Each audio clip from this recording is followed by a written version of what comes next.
and ecology. Now it is time to look at the canvas, but not just any canvas. We are looking at the one that screams, rebels, and prays all at the same time.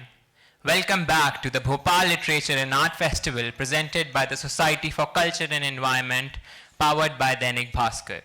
Our next session is titled Sexuality, Rebellion, and God in the works of F.N. Souza. Francis Newton Souza was not just a painter, he was a phenomena. Regarded as the enfant terrible of the modernist movement, he possessed the rare ability to depict both the divine and the sensuous with equal intensity, seamlessly blurring the lines that divide them. Today, we delve into the mind of this genius. We explore how his art challenged the norms of the society, religion, and the self. To decode this enigma of Souza, we have the ultimate authority on his life and work. Please welcome Ms. Janeta, if I'm not wrong, please pardon my pronunciation, Janeta Singh Ji on stage with a huge round of applause. And to engage in this conversation, we have a custodian of our cultural history. Please welcome Dr. Meera Das with a huge round of applause.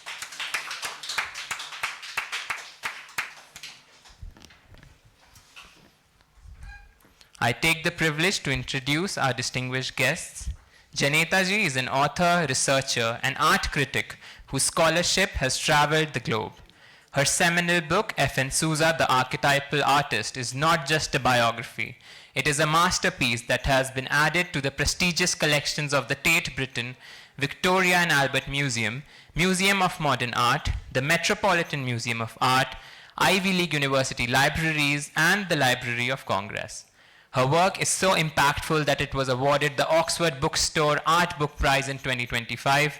She is also the writer of the film Ruptured Lines, a cinematic exploration of the artist's practice, and serves as a registered researcher at major institutions like the Frick Art Research Library, the Met, and the Library of Congress in New York. A huge round of applause for our speaker for today. And our moderator, Dr. Das, is a renowned art historian and conservation architect. She has served as the convener of the INTACH and a member of the National Monuments Authority, NMA, specializing in matters of cultural policy. She is a writer with a deep interest in the history and archaeology of Indian towns, making her the perfect person to contextualize Souza's rebellion within the broader framework of Indian art and history. An art critic who dissected the artist and an art historian who understands the context. This is going to be a visual and intellectual treat. Janeta ma'am, Meera ma'am, the stage is all yours. Thank you.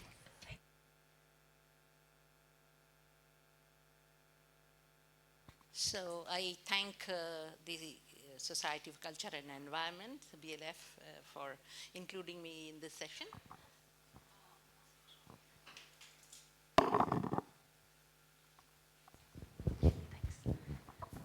And giving me this opportunity to talk to Janeta on Souza. Now,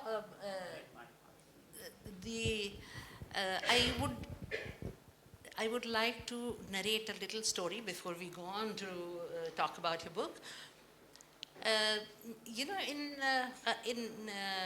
around 1939, or 1940, 1930s, there was a whole movement of German-speaking people who came to Mumbai. Mm-hmm. And when they came to Mumbai, you may know Rudolf von Leyden's name and Lang Walter Hammer and all that. Mm.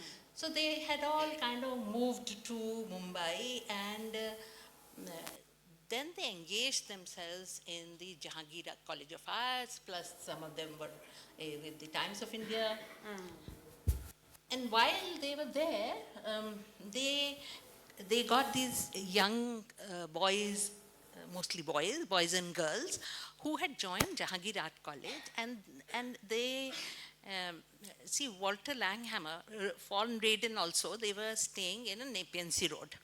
So they stayed in Nepean Sea Road, and they opened their house to these young artists to come and see the European masters. And in the evening on Saturday, they would have discussion on art. European art. So there were films which were shown, there were topics which were discussed, and there were discussion on material and what was painting and what was all that. All that triggered a modern movement in art movement in Mumbai. Maybe even before it started in Calcutta. So this modernism, ushering in of modernism, um, is a very major turning point in Indian art, which resulted in a group of people, which includes Raza and Hussain and the likes of Raza and Hussain and Gaitonde and Sousa. Sousa was the critical person in this. So what Sousa was doing was he got this group of people together, and he was a very intellectual person, highly cerebral. Janita will talk about him in much greater detail. But he seems to gather these people, and then they got together to form the group, the Progressive Artist Group. So this PAG is also a turning point in Indian history of art. And Sousa was kind of the doer of this entire movement. What happens to the Progressive Artist Group is a different thing. She'll talk about it. And then how did all these people, Raza went away, then Sousa went away and all that, but the movement stayed. Around this time, I mean, why I am talking about it is, around this time there were new buyers which were emerging. Air India happened to be one of the buyers. And Air India's purchasing was influenced by what the other people were telling them to buy.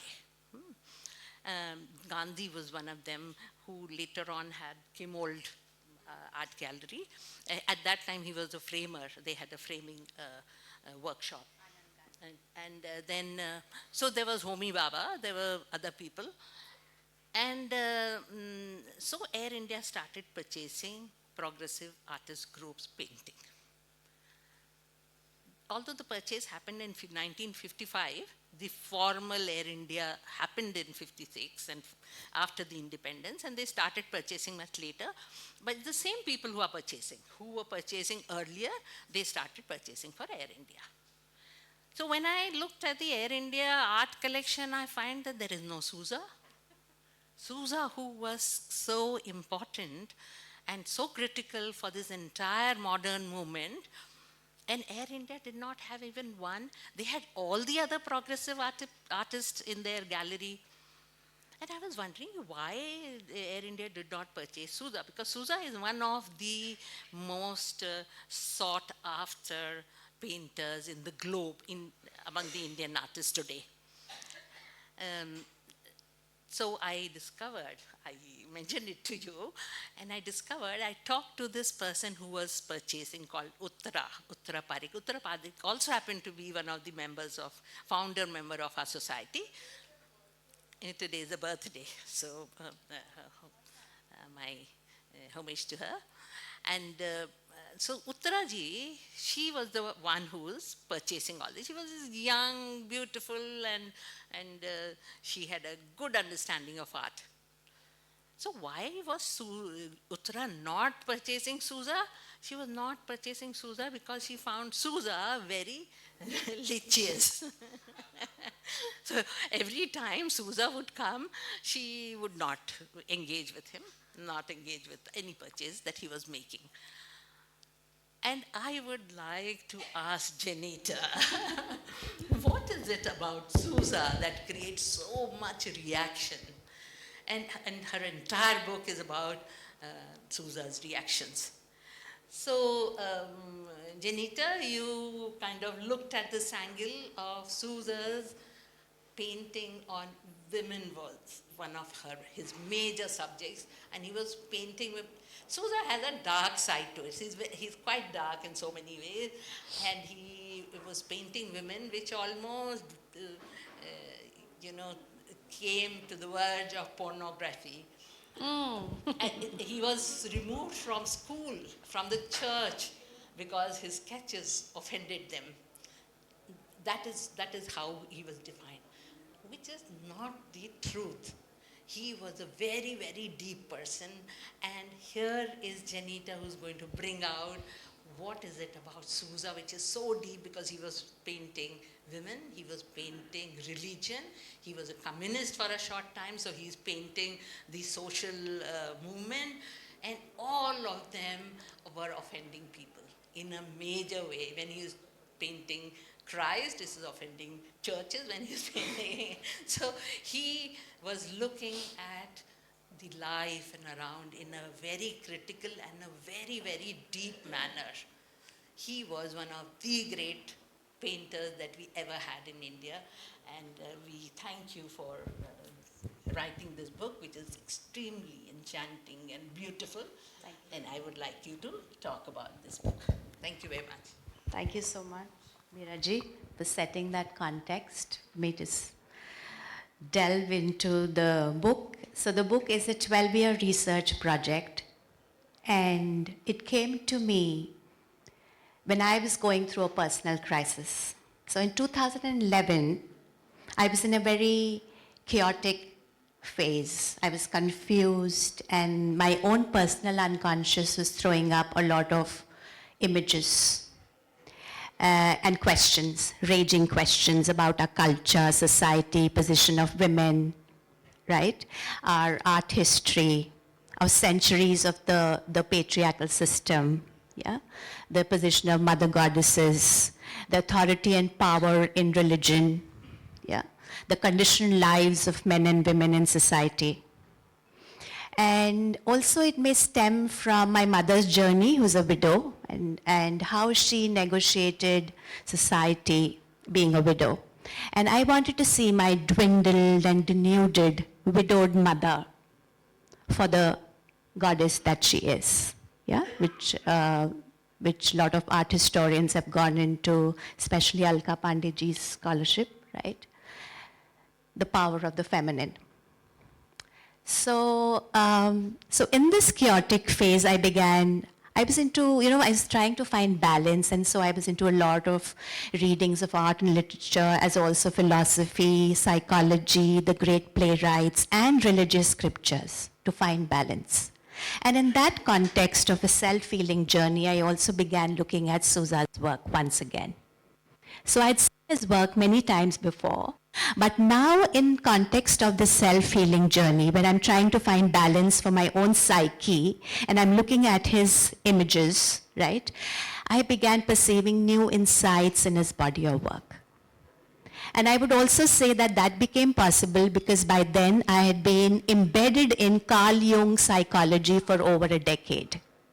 Psychology of Sri Aurobindo Ghosh, of Teilhard Chardin from France, right, Jiddu Krishnamurti. And there's also this Zog Gebser. So all these psychologists that I was embedded in, and Sudhir Kakar, who's the father of Indian psychoanalysis. So when I started viewing Sousa's work through psychoanalysis, is when I began seeing new insights. And I thought that his canvas is full of shadows.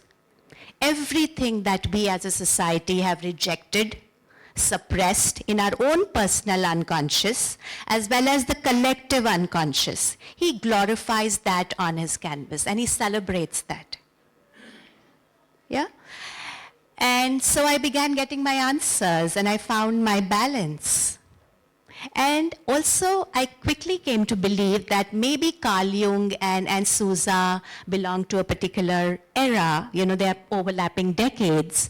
And people may not meet each other physically, but people who are, genius, they work in their own spheres in different corners of the world. They are tapping into the energy of that times through their own work. So Sousa is an artist, a visual artist.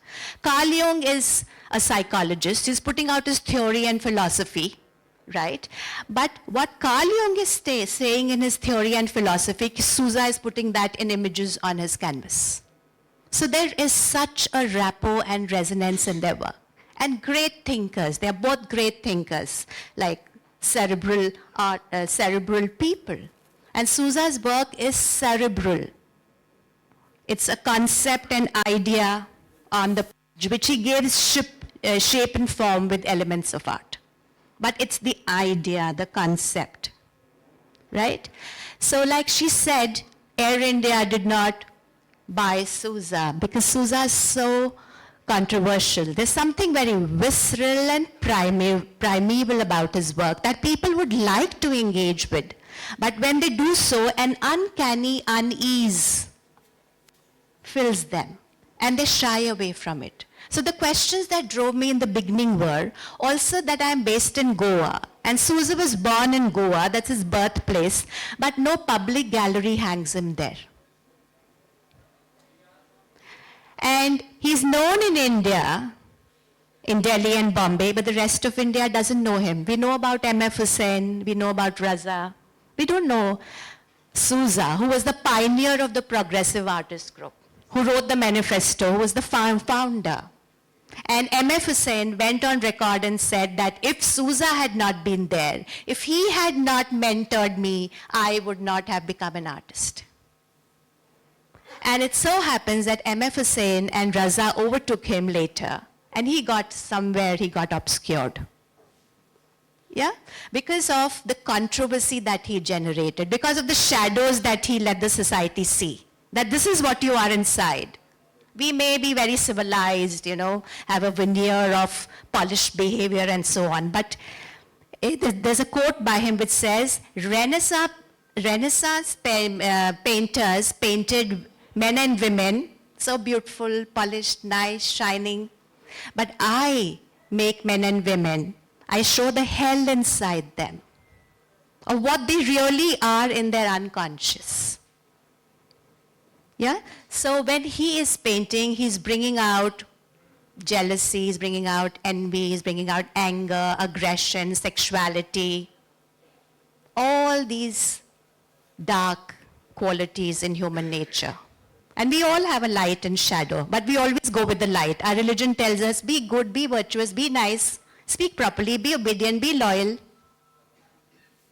And anyone who disobeys or answers back or whatever, we have our ways to put that person in his place. Right? But he is shining a torch into the interiority of our psyche, and he is bringing out all this. So he's got distorted heads. And why people get triggered when they look at a distorted head is because they see their own psyche mirrored in that painting. And the feminine principle, which had been for centuries the feminine principle, we speak about a cosmic energy made up of the masculine and the feminine. But where's the feminine? And today our society, whatever we are going through, war, strife, conflict, refugee problem, corruption, all that is mapped on a patriarchal system, on a capitalist society, on war machinery. So where's the feminine? The feminine, the environment, what are we doing to ecology, to nature? That's the feminine. What are we doing to nurturing and caring?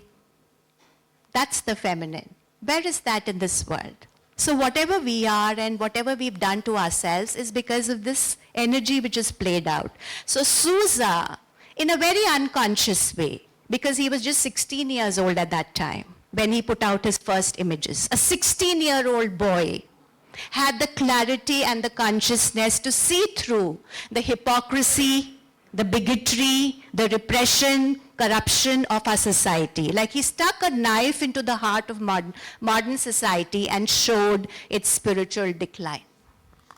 There is something to So when people look at that, they get triggered. There's something to do with his childhood also. So if you can just dwell on his childhood and what happened when he was young, and his mother, and then he is moved from Goa to Mumbai, and then so if you could just kind of, because All right, all this sure. is also emerging from there. Fine. Which yes, you yes. write in your Which, book, yes. in the later chapters where you talk of anima and what it means and the feminine in a man and all that. So before we get to that, if you could just briefly tell us how his childhood was. Okay. because that kind of haunts him throughout his life. Completely, yeah, So- I'm absolutely with you, yeah. So, the middle section, the book is divided into 5 sections. So the first 2 sections are a feminist reading of his work. The middle section is his growing up years in Goa and Bombay. And the last 2 sections are consciousness studies in the East and the West. So if Sousa is known for his female nude, he's equally known for his heads, the consciousness, because he's a post-World War artist, and he's asking, we fought 2 world wars, and then Sousa comes into play at 16, 17 years old, and he's asking why we do what we do, and why we are the way we are. Yeah, so his head series runs parallel to his female nude. Besides that is, of course, the landscapes. Now, talking of his childhood and growing up here, so he's born in Goa in 1924. And he lost his father when he was just 3 months old. So in my essay begins with, the earliest memory of my mother is a woman in black. So his mother negotiated Catholic conservative society as a widow. And there's a wonderful sketch by him actually. No,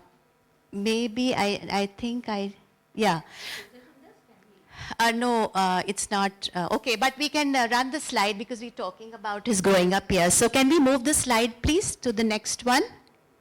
Of course, like Sousa's modernism is decolonizing art history.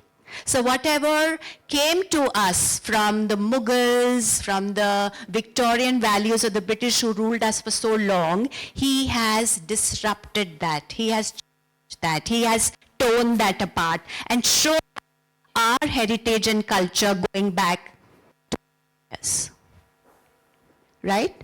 So we can go on. We should also dwell So this is a historic connection at some point. Okay, Yeah. so this is a 17-year-old young Sousa, and I really love this image because you can see his stance. It's so rebellious, the fury in his eyes. It's like, I know what I'm doing, and I know what art is about, and we're going to show the world what creative imagination is about. Yeah? And then we go on. Okay, so we'll just stop here. So he grew up in Goa and Bombay, yeah, and he also lost his sister, okay, who was just a little older to him, and lost his father, and then it's just he and his mother, yeah, and his mother's a widow, and they are, living through this society, but his mother's a feminist woman, though there was no word like feminism at that time. And she was a very accomplished woman, and she thought, like, my life is not going anywhere, and my little boy, I need to do something about it. So she disguised herself and she escaped to Bombay. She ran away. And there she set up a dressmaker's shop, and she slowly became a fashion designer, and she put her son through JJ School of Art. Though Sousa was expelled from Xavier School and also from the JJ School of Art because he was very rebellious. He took part in the Quit India movement, and they asked him to leave, and he said, okay, fine. He just quit and walked away, yeah?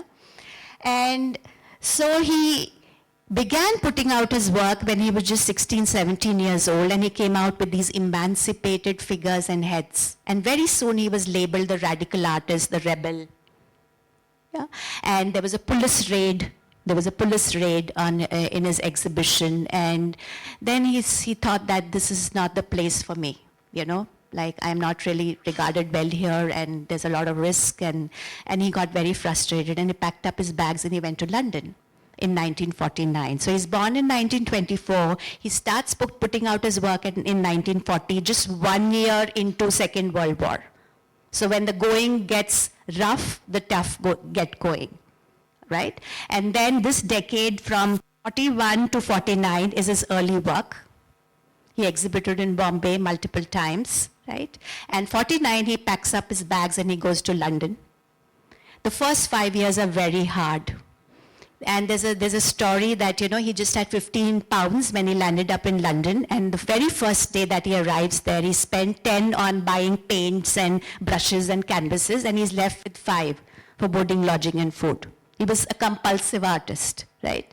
And then he had a very hard time there. He didn't get any break for 5 years. 1955, actually he became, the break that he got was through an essay he wrote, which was published in a magazine. Yeah? And that was the Nirvana of a Maggot, of how I was just a little germ living in some heap of filth in Goa, and how, I am a great artist, something. He wrote like that. And that's a metaphor. And then he got a break, and he put out his exhibition. He shone like a star in Britain. That was his peak period till 1967, 1949 to 1967, nearly 20 years. So much so that he became regarded as a British artist, and he represented Britain at the Guggenheim Museum in New York in 1967, where he was also awarded the International Award by the Guggenheim. And then he moved to New York, and he lived for the rest of his life in New York. He would visit India every other year. And he continued to put up exhibitions in Delhi more so than Bombay. They became great patrons of Sousa's work, especially the Mimal Gallery, the Kumar Gallery. And also he did a lot of work in Pakistan. He put a lot of exhibitions he put up there also. So this is his early work. So when he was growing up, there was no distortion in his work. It was full of light, full of color.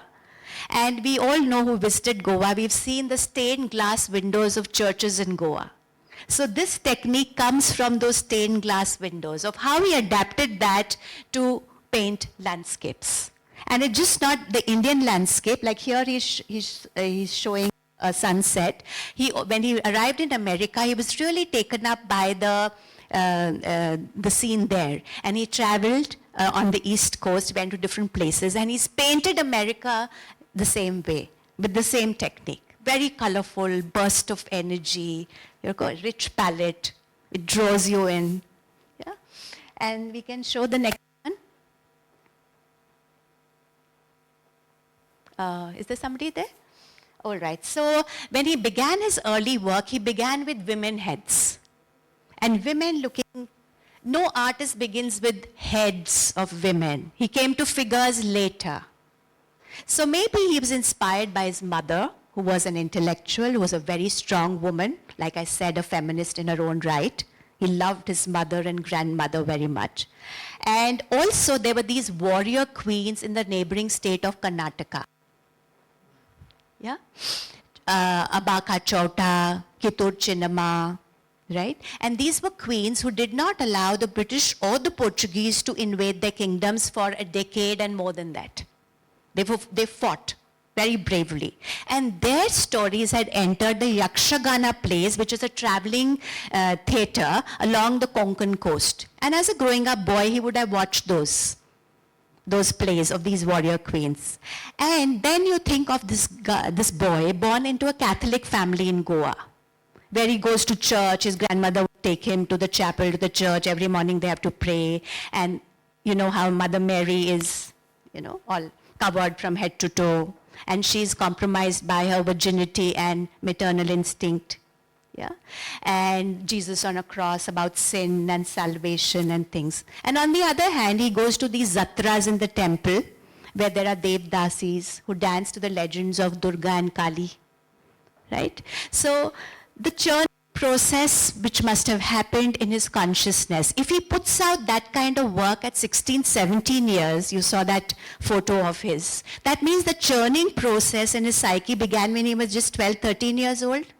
And he's looking at cultural myths. So he grew up in a confluence of, and Goa has a lot of Muslim population. There are Christians, there are Hindus, and there are people from all over the world. It's a very cosmopolitan society.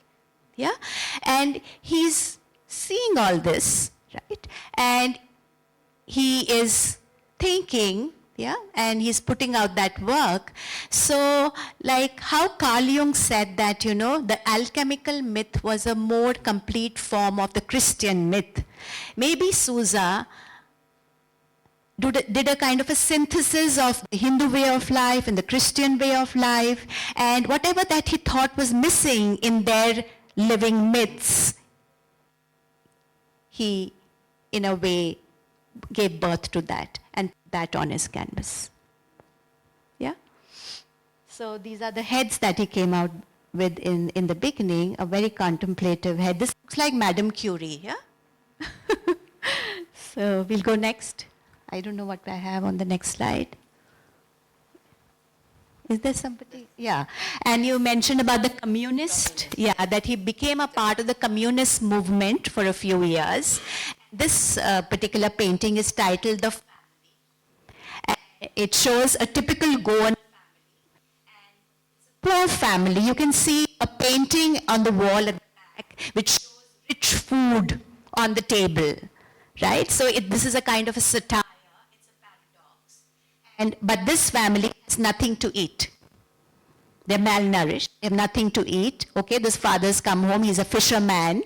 Yeah, and the woman, he's dressed her up as a fisherwoman, and the two children, and they could be a happy family, but for the poverty, and they have nothing to eat. So this is a part of his communist series. Yeah. I don't think I. Part of his shadow. Is there a next slide? Yeah, so yes, this is also a part of his growing up years, the early work up to 1949. This is a powerful satire on the church.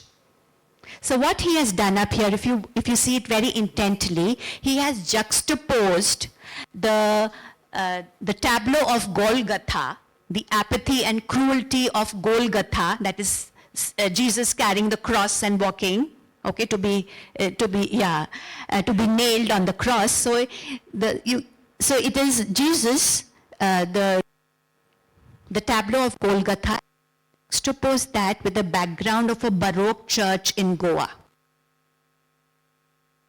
And he invested a lot of emotional thought. And so what he has done is that he is portraying the festive splendor and the richness of the church with the apathy of the tableau, right? So that it morphs into a gluttonous celebration of wealth. Gluttonous celebration of wealth bathed in red. So it's such a powerful satire. And he did not part with this painting. You see the stained glass thing has come here also, yeah? How artists use their techniques. But this is a satire, it's not a celebration. It's like, because the heart of the church is that a man who was the noblest, the most right, the most just, the most kind, was put to death. And around that is all that splendor and festivity and robes of the popes and the power. So it's a satire on that. And he's bathed in red. So this is also part of his early work. Yeah. So I think we have a little idea about his growing up years and his early work. Yeah, different kinds. So now we'll go to the women question, the female nude, right?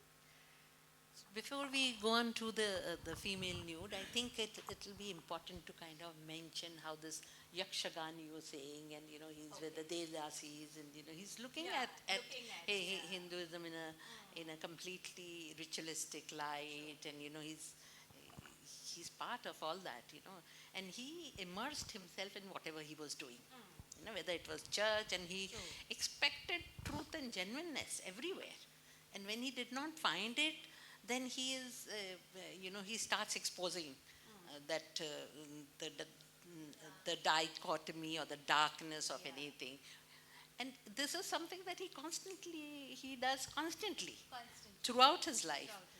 And so I just mentioned that to you, that there is this female Yakshidis which are there in Vidisha. And we did discuss it, and I want to bring it up. Sure. We have one of the earliest in the round image sculpture piece of a Yaksha, which is here in Vidisha. And he's like, this Yaksha is tall, big, like 14 feet high, very strong, and he carries a big purse of money. And he's accompanied by 4 at least because some only heads are there, but these 4 Amazon-like women who are big, who are strong, who carry in their hand a bunch of mangoes. So that image of Yakshini, you find that reflection in some of Sousa's work where he's depicting women as. So although even these Yakshinis are kind of nude, they wear the lower garment, they don't wear upper garment, but they are very powerful women. And so are Sousa's women, who are very powerful, who are strong. And so I would like you to elaborate upon this, Janita. So I'm going to begin with a quote, which is part of my book. Like, who's a feminist? So, like I said, the first 2 sections of my book is a feminist reading of his work, where I've said that F.N. Sousa was a feminist, a very strong feminist. My own definition is a feminist is a man or a woman who says, yes, there's a problem with gender as it is today, and we must fix it. We must do better as a society. All of us, women and men, must do better. The best feminist I know is my brother Kenny, good-looking and a very masculine young man. So this is a quote by Chimananda Ngozi in one of her books where she says, we should all be feminists. So the word feminist has become so associated with a woman who's bossy and aggressive.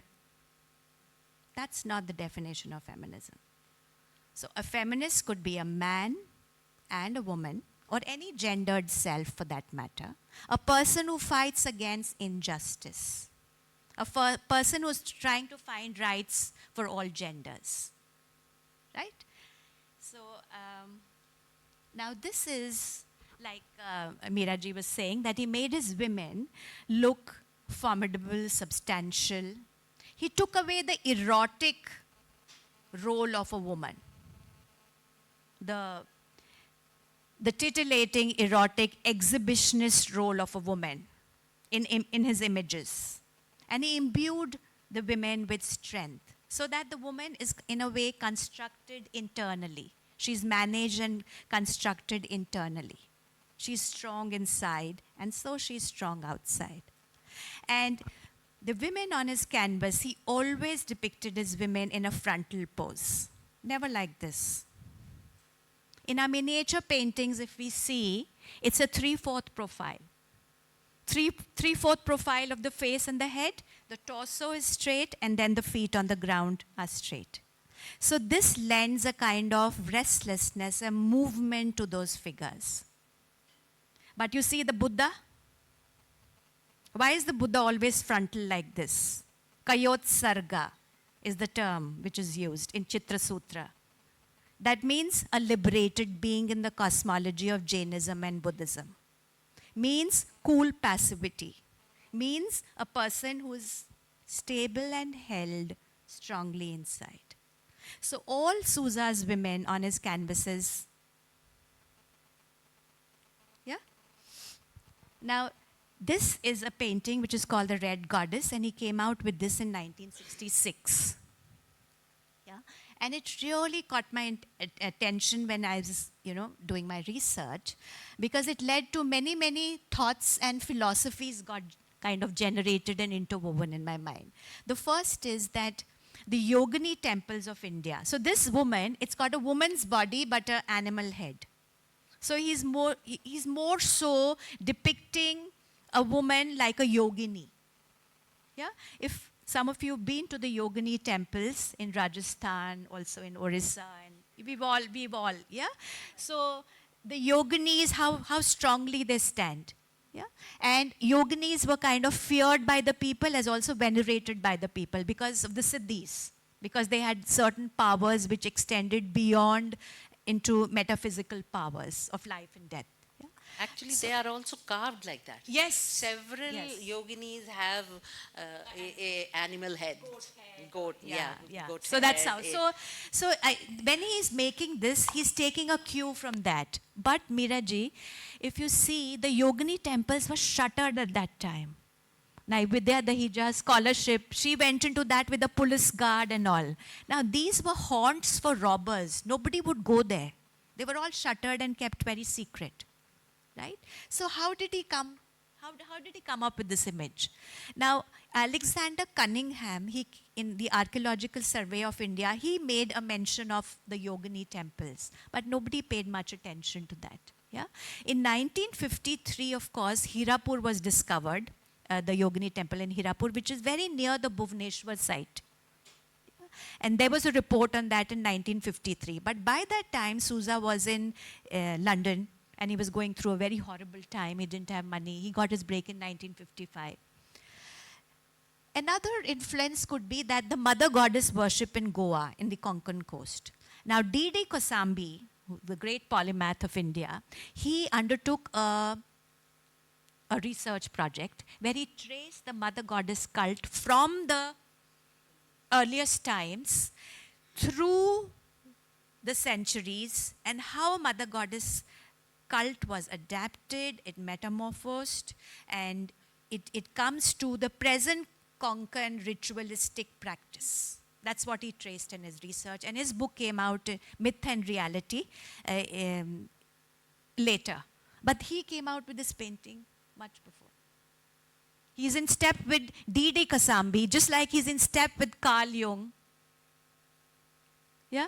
And also now the Devi Mahatmai, which you wanted me to mention. The Devi Mahatmai is a play, it's a Yakshagana play, which is like through the night they perform this play. And the reservations for this play, 10 years in advance. It is so popular down south. 10 years in advance, yeah? And what is Devi Mahatmai is that they believe that divinity is feminine. So they weave the mother goddess narratives in a continuous thread, and the Yakshagana players sing and dance and they perform that through the night. So he would have watched that while growing up. So we can imagine how many things are coming together here. And it's coming from his unconscious. He's not seen this kind of a thing. and it comes out very powerfully. I think I mentioned to you about the current gone painters, Yes. who sometimes paint things which surprise you and you say, oh God, this is something very similar that you find in Sanchi. So thousands of years later, they are painting something which is very similar. And hence, it kind of, the spirit of of where you're born, and it kind of flows through you all the time. Some people are able to express it, some people are able to appreciate it, some people suppress it. But he was definitely one of the most powerful, he was expressing it very, very powerfully. Like they say, Yeah. genius are, they are like thunderstorms. Yeah. You know, Yeah. they are like thunderstorms. And- They go against the wind, or whatever's in the established narrative. They go against the wind, terrify everyone, but they clear the air. Yeah. Okay, That's they come out with a new consciousness, a new Right. clarity, a new perspective, a new thought, a different way of looking at life. And the society sometimes is not ready Not for it. ready, yeah. And it takes them a long time to settle down. Like Sousa, when he was alive, may not have been appreciated the way he's getting appreciated now. Today, people understand him better. So we have Sousa, who was a giant modernist. And it is very unfortunate that Indian museums don't have enough of Sousa, including Air India. I regret that they don't have so many Sousas. Very true, yeah. So, So, I don't know whether we can look at one or we- two paintings or we open it. How are we time? So- We can open for questions? No, let's We see just some more, and one or two more. Yeah, we will Sure, talk about that. Yeah. Can you move the slides, please? Maybe we just run through the slides and then. Yeah. So this is that Vedic time, that painting, yeah, that we discussed together. Yeah. So that is Gargi, Vachak Navi, and that is Yajna Valkya. Yajna Valkya is the rishi. So this is a painting that he has depicted how women philosophers were so honored, and they were so such intellectual women during the Vedic times. So Gargi and Rishi Yajna Valkya belong to the Vedic times. Right? And this is a part. And she was Brahma Vadini, that her writings are part of the Rig Veda. And so in this painting, as we can see, he's given a primacy to Gargi, the way he's painted her. She's so present, fully present, and she's so self-possessed the way she's standing. Whereas the Rishi is slightly behind her.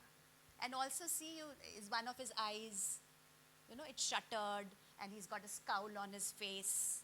And then the Rishi behind that is like kind of holding his hand, and he's like scowling, and he's saying, yeah, what is this going on or something, in a way. So through a painting, he's showing the position of women during Vedic times. And where we've lost that culture. We've lost touch with our ancient civilization. Right? So he said, in one of his quotes, he says, we had a great civilization. But we've lost touch, and also that we cannot inherit that. Because there is this very unbridgeable, there's a breach, there's a gap, there's a gorge. And somehow the invaders and missionaries and all the people who came, Sone ki chidiya ko ekdam denude kar diya, they took away our aesthetic potentiality and castrated us. So that in that gorge now, what is there? Ignorance, bad taste, vulgarity, obscene. We've become like that. We don't recognize our own worth. We don't recognize what we were as a civilization. So in that gorge are boots and helmets and ignorance and bad taste. That's his quote. He was also a great So writer. he's in a way reclaiming that. Yeah. He was a great modernist signature. Yes. He was a great writer, and when he went to England, when he shifted to London, he survived on his writing rather than on his painting. So, that's what one of his essays very became articulate. successful. You're very right. And then later on, his art was put out. Yeah.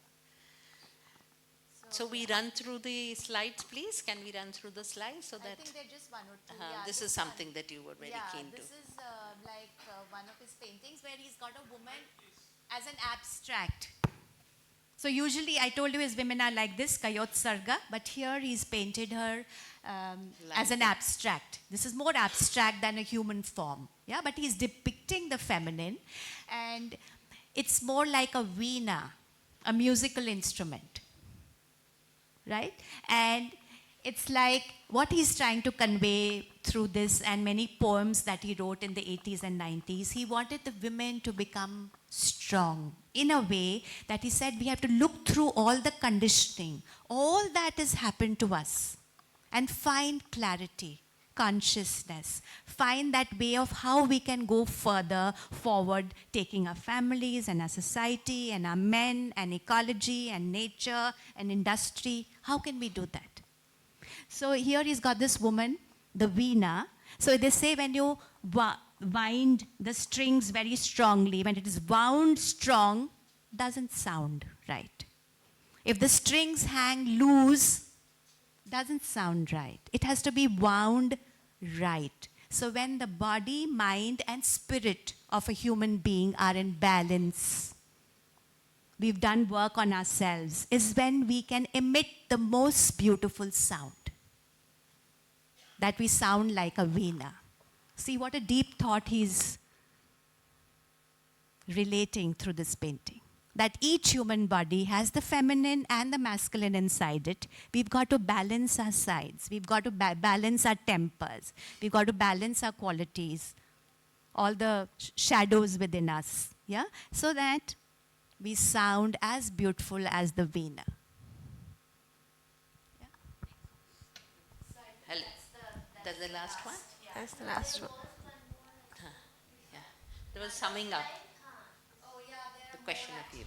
So there there the head series runs parallel to the female nude, so we can just quickly change the slide. These are all heads. See how he conveys the interiority of this person through that grotesque head.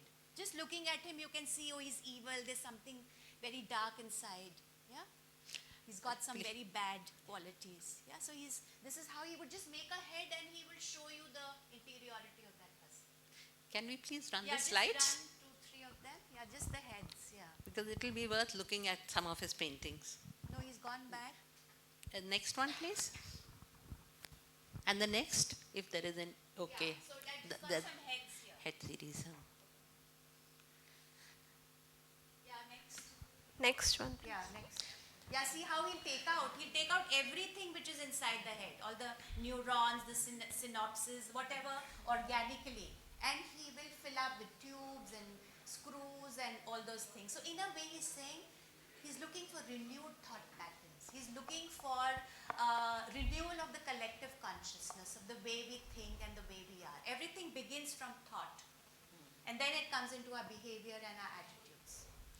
So he's in a way showing you the shadow of the human psyche and saying, and what we have done till now, why people don't want, they brush all shadows under the carpet. So he's pulling out all that, shining light on it, showing it. In a way he's saying, if we can look at it, if we can see it, then we can do something about it. If you keep saying, I'm not jealous, I'm not angry person, I'm not a lustful person, then you can't do anything about it. You're in denial. But if, yes, I think I had this, I need to work on it. So that it doesn't play out unconsciously in harmful ways. And harms me and my dear ones and, you know. Next, please. He used to laugh at men in coat and tie and things like that, you know, executives and authority and power. He would make, you know, kind of prop them up and then strip them, subverting assumption and authority, ridiculing them. He used to call them stuffed shirts, civilized behavior. Next, please. So this is Death of Pope, a very important painting by him, in which he has shown the Pope, who's supposed to be a powerful figure in church. He's lying on his deathbed with fangy, you know, teeth and claw-like nails, completely emaciated figure. He's lost all his power, and then there are these people around him, maybe reciting his last prayers, but they're whisperings of power and success. So it's a satire and yeah. Next, please. I like this one very much because, like I said, the churning process in his psyche must have begun when he was just 12, 13 years old. So this is like his conscious, unconscious within that body of a 12, 13-year-old boy, and then how he began his work when he was 16, 17. So I just... Next, please. I think that's it, yeah. Okay. Well, We can just go up and, you know, the copyright, we can read that and that's it. Yeah. Thank you so much to our wonderful speakers. Can we give them a huge round of applause, ladies and gentlemen?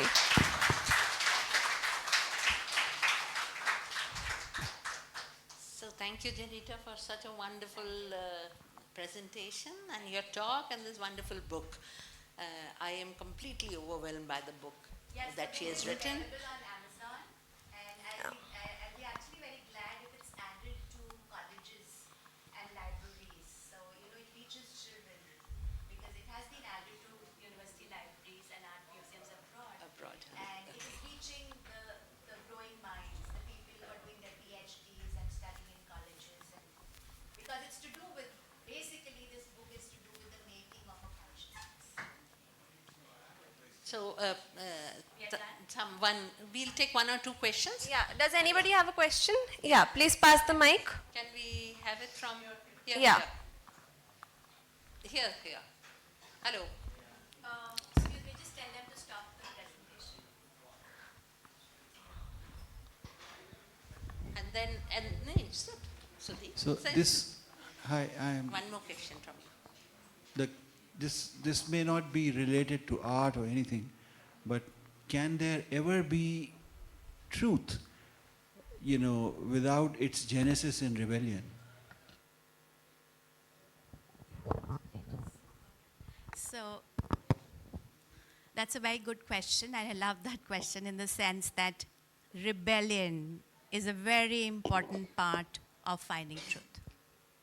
It's like each generation, it's like when your son grows up or your daughter grows up and she rebels. And we always try to subdue that and we say, oh, they've become so disobedient. And is this how I brought you up? And we are so upset with them. So I would say, parents, please don't do that. Teachers, don't do that. Because through that rebellion comes the formation of their own voice, their own thought, their own clarity. Through that chaos, they are finding themselves, and you can't just repress them. Because when you repress them, that spirit is gone, the spark is gone. So rebellion is a very important part, whether it's a household, a neighborhood, society. Yeah, plays a very important role. Thank you so much. We can take one more question. Yeah. In fact, I have some pieces of feeble information. I just want you to throw light on that. It might even be incorrect. One thing is Hussain considered him as his guru. And in one of his paintings, Souza's paintings, he portrayed his own pregnant wife. Yeah. Is that correct? They say that that particular birth, it's sold for crores of rupees. Yeah. And he's shown the birth of his children. Yeah. Yeah. And in one of his poems, paintings, Reclining Nude. Yes. Later on, it became so precious. It was sold to Ambani's in 8 crores. And later resold to Nadars for 18 crores. So I think he lived in a very poor state for not a very long period. Because he had 7, 8 friends with him. Gaitonde Bhanuvathaya, Krishna Khanna, Hussain, Akbar Padamsi. They were all in a group of 8 people. So is it correct that he had a very poor period for a very small time? Otherwise, he got the worth for his works.